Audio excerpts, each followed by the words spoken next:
llibreria Claret és una llibreria, per tant parlarem de llibres, parlarem de clients i també parlarem del nom.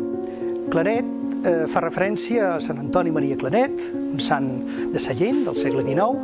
Darrere, per tant, de la llibreria Claret hi ha la congregació dels missioners claretians, fundats per ell.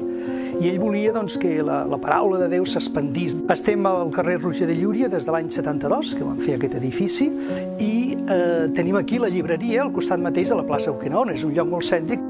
Claret, Sant Antoni Maria Claret, per tant, és una llibreria religiosa, bàsicament religiosa. Però no tenim només llibres religiosos. Evidentment, fixeu-vos, estic aquí al costat de les Bíblies, i en venem moltes de Bíblies, però també tenim tota la part d'humanitats, filosofia, psicologia, antropologia. Tenim una part infantil també important, i tenim aquí, a la part central, evidentment, tota aquesta part de teologia, Bíblia, moral, història i molts altres temes que fan relació a l'espiritualitat, no? Perquè, a més d'aquesta part religiosa, tot el que siguin valors autènticament humans, són també valors autènticament religiosos. I això ho tenim molt clar, no?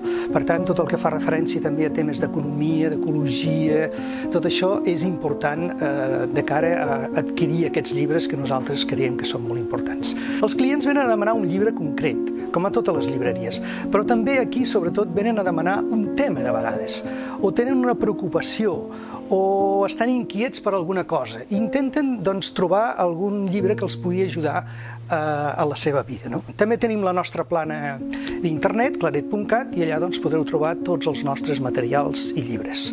Benvinguts, a la llibreria Claret.